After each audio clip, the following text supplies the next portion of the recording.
سیدنا یوسف علیہ السلام کے ڈھانچے کو سیدنا موسیٰ علیہ السلام نے مصر سے شام شفٹ کیا تھا. اگر یہ حدیث صحیح ہے تو حیات النبی کے عقیدے کا کیا بنے گا؟ ہاں جی، حیات النبی کے عقیدے کا یہ بنے گا کہ یہ اصل میں عربی کے الفاظ تو آپ کی بات بالکل ٹھیک ہے، یہ حدیث بالکل صحیح سند کے ساتھ ہے. المستدرک للحاکم کے اندر یہ ڈیٹیل کے ساتھ یہ حدیث موجود ہے اور بڑی مزے کی حدیث ہے جی، بہت مزے کی. نبی علیہ السلام کسی جگہ گئے، وہاں پہ ایک بدو نے نا آپ کی دعوت کی. امام حاکم نے بھی اس حدیث کو صحیح کہا ہے، امام ذہبی نے بھی، شیخ زبیلی زئی صاحب نے بھی، شیخ غلام مصطفیٰ زئی صاحب نے بھی، شیخ البانی نے بھی. تو وہ جب دعوت کی نا تو وہاں پہ اس نے نبی علیہ السلام کی خوب مہمان نوازی کی. تو آپ بڑے خوش ہوئے. آپ نے فرمایا مانگ کیا مانگتا ہے؟ اب وہ بدو تھا، اس نے کہا یا رسول اللہ علیہ وسلم ایک اونٹ چاہیے. ہم سے کوئی کہ ہم تو کہیں گے یا رسول اللہ آپ کا پڑوس جنت میں، جو صحیح مسلم میں ہے.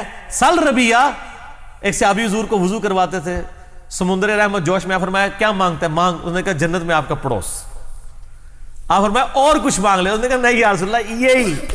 فرمایا پھر کثرت سجود سے میری مدد کر، یعنی تو عبادت کر، میں اللہ سے دعا کروں گا تو میرا پڑوس. یعنی اس کائنات میں سب سے بڑی چیز اللہ سے جو مانگی جا سکتی ہے نا وہ یہی ہے. ویسے تو اس سے بھی بڑی ایک چیز ہے لیکن وہ ملنی کوئی نہیں ہے کہ انسان اللہ سے یہ مانگے کہ یا اللہ مجھے نبی بنا دے. لیکن یہ وہبی ہے چیز، یہ اللہ کا فیصلہ ہے. ہم اللہ سے تو کہتے ہیں اللہ مجھے مومن بنا دے، اپنا ولی بنا لے، یہاں تک تو دعا کر سکتے ہیں، نبی بننے کی دعا تو نہیں کر سکتے. نہ نبی علیہ السلام کے خاتم النبیین ہونے سے پہلے کر سکتے تھے نہ بعد میں، ورنہ سب سے بڑی دعا یہ ہوتی. اس کے بعد اگر کوئی دعا ہے نبی نہیں بنا سکتا تو نبیوں کا پڑوس. اینڈ رزلٹ یہ ہو کہ جنت میں نبیوں کے ساتھ. تو اس بدو نے کہا یا رسول اللہ ایک اونٹ چاہیے، ایک بکری جو دودھ دیتی ہو. اور آپ فرمایا تیرے نالوں تے اللہ دے بندیا موسیٰ علیہ السلام دے زمانے دی بڑھڑی چنگی رہ گئی. انہوں نے بھی کوئی صحیح گل مانگ لی سی، تو اونٹ اور بکری مانگ رہا ہے. تجھ سے تو موسیٰ علیہ السلام کے زمانے کی بڑھیا اچھی رہ گئی. وہاں پھر آپ نے حدیث بیان کی کہ ہوا یہ تھا کہ جب بنی اسرائیل حضرت موسیٰ علیہ السلام ان کو لے کے شفٹ ہو رہے تھے نا شام کی طرف مصر سے، تو راستہ بھول گئے. تو موسیٰ علیہ السلام نے علماء کی میٹنگ کال کی. اے تہاڈے علماء دی نہیں، انہاں دے صحابی جڑے سر، ان کا کوئی مسئلہ ایسا ہے جس کی وجہ سے ہمیں راستہ نہیں مل رہا. تو علماء نے حضرت موسیٰ علیہ السلام کو عرض کی کہ یا نبی اللہ، ہمارے آباء و اجداد نے حضرت یوسف علیہ السلام سے موت کے وقت یہ عہد لیا تھا. حضرت یوسف نے کہا تھا کہ جب کبھی بھی بنی اسرائیل مصر سے شفٹ ہوئے نا تو میری لاش ساتھ لے کے جائیں گے شام، میرے آبائی ملک. آپ کو پتہ ہے نا کہ وہ حضرت یوسف علیہ السلام تو ایک حادثے کے تحت مصر آئے تھے نا، آبائی ملک تو شام ہی تھا نا، جو کچھ بھائیوں نے کیا. اور اس پہ ایران والوں نے ایک فلم بھی بنائی ہوئی ہے. سورہ یوسف تو اتنی دردناک ہے انسان پڑھ نہیں سکتا، کس طرح ایک چھوٹے سے بچے کے ساتھ کیا کچھ کیا. تو ان کو اپنے وطن سے محبت تو تھی. انہوں نے کہا تھا بنی اسرائیل جب بھی تم یہاں سے شفٹ ہوئے نا میری لاش ساتھ لے کے جانی ہے میرے آباء و اجداد کی سرزمین میں، حضرت ابراہیم علیہ السلام کی سرزمین میں شام. اور نہ کہ اچھا اسی لیے راستہ نہیں مل رہا. انہوں نے کہا چلو واپس. اچھا واپس گئے تو انہوں نے کہا جی بتاؤ اب یوسف علیہ السلام کی قبر کدھر ہے؟ کسی کو قبر نہیں پتا تھی کیونکہ مزار نہیں تھے نا اس زمانے میں ہوتے. اے مزار تے تسی شروع کیتے نے نا، مزار ہوندے تے یوسف علیہ السلام دا مقبرہ بنیا ہوندا. تو علماء نے بتایا کہ ایک بوڑھی عورت ہے جس کو پتا ہے قبر کی لوکیشن، لیکن وہ بتاتی نہیں کسی کو. وہ کہتی ہے موسیٰ نوں لے کے آؤ، میں اودے نال گل کراں گی. آپ اگوں نے گل کے کرنی سی. موسیٰ علیہ السلام گئے، کہا اماں بتا دے ہم نے حضرت یوسف کو شفٹ کرنا ہے. انہوں نے کہا میری ایک شرط ہے کہ جنت میں آپ کی پڑوس مجھے مل جائے. یہ وہی چیز ہی جو حضور نے کہا کہ تو کچھ اور مانگ لیتا ہے، تجھے تو بڑھیا اچھی رہ گئی. اچھا حضرت موسیٰ علیہ السلام گھبرا گئے اور حدیث کے الفاظ آپ کے چہرے پہ ناگواری آئی کہ اب یہ اتنی بڑی چیز نے ڈیمانڈ کر لی. ظاہر ہے یہ اس کا اختیار تو پیغمبر کے پاس تو نہیں ہے نا، پیغمبر صرف دعا کر سکتا ہے. تو حدیث کے الفاظ ہیں اسی وقت حضرت موسیٰ پہ وحی نازل ہوئی اور پیچھے کرنے والا تو اللہ ہی ہے نا سر. اور کہا کہ موسیٰ ٹھیک ہے کمٹمنٹ کر لے. تو انہوں نے کہا ٹھیک ہے. وہ ایک تالاب کے اوپر لے کے آئی اور کہا کہ اس تالاب کا پانی خشک کرو. ویسے لبنی اور کسی نے نہیں سی، وہ تالاب دے تھلے بیسمنٹ ہی سی قبر. وہ تالاب کا پورا پانی نکالا وہ عرصہ دراز سے ایک چھپڑ چل رہا تھا.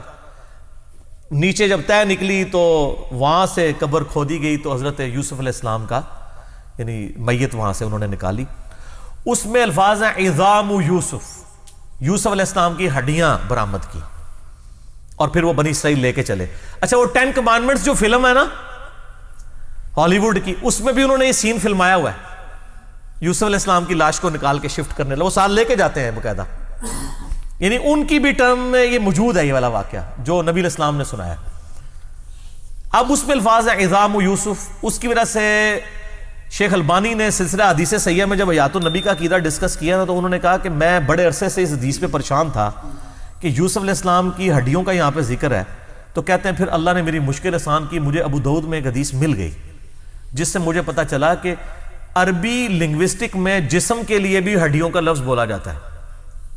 ٹھیک ہے, یعنی کبھی ہم بھی کبھی بولتے ہیں نا, یعنی جسم ٹوٹ رہا ہے, بعض کہتے ہیں میری ہڈیاں ٹوٹ رہی ہیں, وہ ٹوٹ تو نہیں رہی ہوتی, یہ محاورتاً لفظ ہے. اور وہ کہتے ہیں وہ اس طرح کہ ابو داؤد میں ایک حدیث ہے کہ نبی صلی اللہ علیہ وآلہ وسلم کو صحابہ کرام نے ریکویسٹ کی کہ ہم آپ کے لیے ایک ممبر تیار کرتے ہیں, اس میں الفاظ ہیں تاکہ آپ کی ہڈیوں کو سکون پہنچا سکیں, یعنی آپ بیٹھ کے کھڑے کھڑے تھک جاتے ہیں تو اس پہ بیٹھ بھی جایا کریں. تو وہاں پہ بھی عظام کے الفاظ ہیں. تو شیخ البانی کہتے ہیں مجھے پتا چلا کہ عرب کے لوگ جسم کے لیے بھی عظام کا لفظ بولا کرتے تھے, ہڈیوں کا لفظ. تو چونکہ یہ بیان کرنے والے ایک عربی شخص ہے یعنی نبی علیہ السلام, تو وہاں پہ عظام و یوسف سے مراد یوسف علیہ السلام کی میت ہے, اور ڈھانچے سے مراد یہ نہیں کہ وہ ہڈیوں کا ہی ڈھانچہ ہے, یعنی مراد پورا جسم.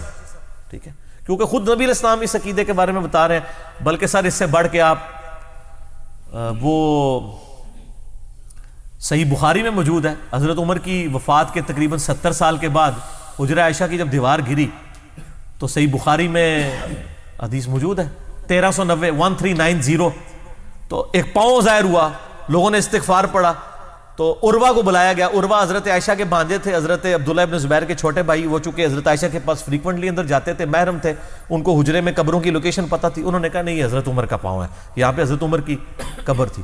نبی علیہ السلام کی وفات کے آلموسٹ 70-80 سال کے بعد اور حضرت عمر کی شہادت کے تقریباً 70 سال کے بعد حضرت عمر کا پورا پاؤں پنڈلی سمیت الفاظ ہے کہ وہ حجرہ عائشہ کی صفائی کے یعنی جب دیوار گری تو وہ دوبارہ تعمیر کرنے لگے حجرے کو, پورا پاؤں نکل آیا. تو یہ تو حضرت عمر کا بھی جسم مبارک سلامت ہے. لیکن یہ یاد رکھیے گا, جسم سلامت ہونا کسی کی لیے یہ دلیل نہیں ہے کہ بس وہی بزرگ ہے, جس کا جسم سلامت نہیں تو وہ بزرگ نہیں ہے. کئی صحابہ کرام میں ان کے لاش کے ٹکڑے ٹکڑے کیے گئے ہیں, مسلح کیا گیا ہے, کڑاہوں میں لاشوں کو جلایا گیا ہے. یہ اللہ تعالیٰ کسی کو پروٹوکول دے گا.